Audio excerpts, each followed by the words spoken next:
All right, we're going to talk about the 5 components of fitness now. We're going to take the same example, Mr. Jones number 2, that we took in the previous recordings. Mr. Jones was 200 pounds, 30% fat, so 60 pounds of him was fat, 140 pounds was lean, and we had a goal of getting to 170 pounds, 10%, so losing 43 pounds of fat and increasing 13 pounds of lean. What we want to talk about specifically is how Mr. Jones is going to get to his results and maintain them using the 5 components of fitness. Now, the first component, which we'll talk about, is food intake. The second is cardio, vascular exercise.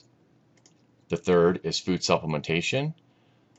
The fourth is resistance training. And then the final component, the fifth, is professional assistance. Now, looking at mapping out a goal for somebody's program, we need to look at what his goal is. Well, in this instance, Mr. Jones has 2 goals. He wants to lose 13 pounds, or excuse me, he wants to gain 13 pounds of muscle, and he wants to lose 43 pounds of fat. So ultimately, he has 2 goals. So what we want to do is we want to look at this graph right here as his program. So we're going to break it down into 2 parts because he has 2 goals.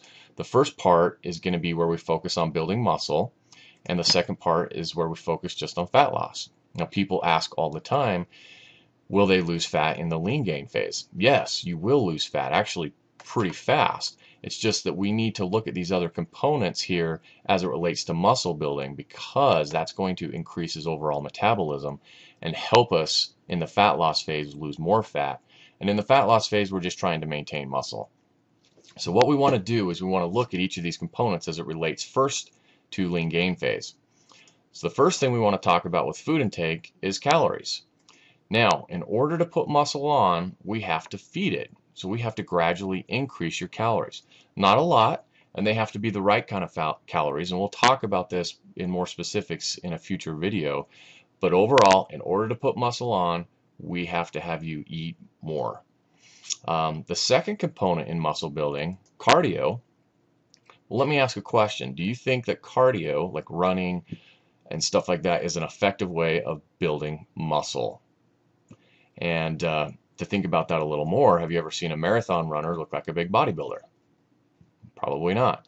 Cardio is not an effective way to build muscle. In fact, it can slow your ability to put muscle on. So cardio in the first part of your program needs to be pretty small, 10 to 20 minutes, maybe 2 to 3 times a week. We don't want to do a lot of cardio in the muscle building phase. However, in the fat loss phase, we definitely want to do some cardio. Now, what I'm going to do is I'm going to show you kind of how we're going to progress cardio. What's going to happen is it's going to go up in intensity, down in intensity, up in even more intensity, down in intensity, up in intensity, down in intensity.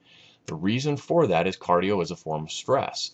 And because it's a form of stress, if we don't change it, your body will adapt to it, and then we plateau. We get stuck at a plateau and don't see the results. But later in the program, that's when, later in the fat loss phase, that's when you're doing more of your intense cardio, not in the beginning. Now, as far as food intake, to kind of talk about the fat loss phase, we want to drop your calories a little bit in the fat loss phase for food. But we got to be careful that we don't drop them too much, because if we drop them too much, that could burn all that muscle that we work so hard for and actually slow your metabolism down.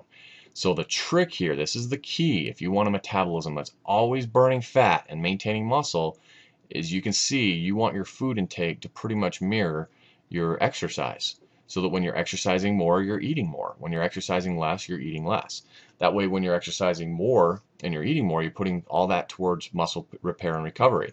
When you're actively resting so that we can break plateaus, you're not eating as much, just to maintain the fat loss. And so at the end of your program, that's where you want to be eating more calories than when you started out, because you're going to have a higher metabolism.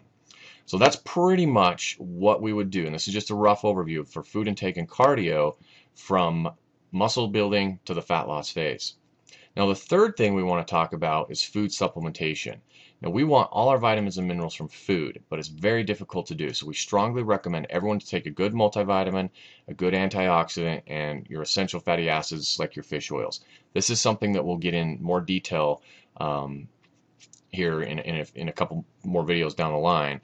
But we basically want everyone to take those supplements for the rest of their life. It's for general health, for general nutrition that people can take and see optimal health and also see great results. Now, the fourth component is resistance training. Now, resistance training is the key. This is the key to having a high metabolism. And when we say resistance training, we're talking about lifting weights or, having resistance from rubber bands. But this is the key to build muscle. And just a rough overview, I mean, this is something we take more on a personal level, but in order to build muscle, research shows that you want to lift heavy resistance or heavy weight and not be able to lift it for very many times. So low repetitions. Whereas the fat loss phase is a lighter weight, higher repetition. And generally what we see happen with people that don't know any better is they'll actually start out lifting lighter weight, more reps, because that's the fat loss. But it doesn't work as well as if we start with the heavy weight and build that muscle foundation. Okay, so we've got the first four components here. Now, the biggest thing that we want to talk about next is typically what's going on in the dieting world. Most people, I think, have a good understanding of what foods are healthy. Most people know that exercise is good. What happens is, how do they apply it to themselves? What works for them? Oftentimes there's a lot of good programs out there, but often or not, they are one shoe fit all programs. So some people see great results, some people don't. People tend to do random things, with their food, with their diet, their exercise. Sometimes they'll do this exercise, or sometimes they'll eat this. The problem is if your food intake and your exercise are random, and all the things you're doing are random, I mean, wouldn't you expect your results to be random as well? And so the number one thing with professional assistants is the weekly measurements. You have to have your body fat tested on a weekly basis. If not, how do you know if the program's working? Second off, how do you know how to change a program? It's all relative to having your measurements done. And then the second part of it is the education part of it. Once you reach your goal here, I mean, you're going to understand how this is going to work for you. But again, the number one foundation here is having your weekly measurements done and your program manipulated, adjusted by a professional on a weekly basis so that you can see great results. Too many times we see people pick one or two of these to get results. Even for food intake, someone will go to a registered dietitian. I mean, they're smart. They know how chemically food breaks down in the body, the macronutrient breakdown of thousands of foods. But if they don't know how much cardio you're doing or how much weight training you're doing, it's going to be very difficult for them to give you the best guidelines. Same with a cardio instructor. Food supplementation. You go into a health food store. Do they take the time to do your measurements? Do they ask you what your goals are? Resistance training. As a personal trainer, the background that we came from before we started this company, is a personal trainer going to get you here at the ending statistics if they're not teaching you what to do the other 23 hours of the day? If they're not teaching you how to eat properly based on your exercise, but more importantly, teaching you how to get to where you can exercise on your own and not need a personal trainer. So the key is, in order to see phenomenal results, all these components need to be taken into consideration, as well as the most important, which is meeting with a professional on a weekly basis and getting your program changed weekly. So this is an example of a client I worked with, 24-week program.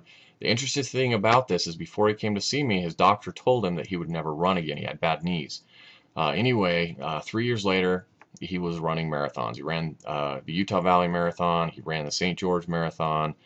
Anyway, he lost 40 pounds. He's been able to maintain it, and he enjoys it. So the results are real, but you have to follow the 5 components: food intake, cardio, supplementation, resistance training, and most important, meet with a professional that knows what they're doing. It's the best investment you'll ever make. And yeah, if you want your goals mapped out, I can do that for you, just like I mapped out Mr. Jones' goals, so you have an idea. We can tell you how long it'll take, how those different things, and there's no risk involved. I mean, it's a good educational process. You don't have to sign up for a program if you don't want to, but it's a great way to learn. The best way to get a hold of me is emailing me at mike.butler@thfonline.com. Again, that's mike.butler@thfonline.com. We can do them over the internet. We can do them in our office. The point is, if you're interested in getting in better shape, are frustrated and not seeing results, and want to break plateaus, shoot me over an email. We'll take care of you.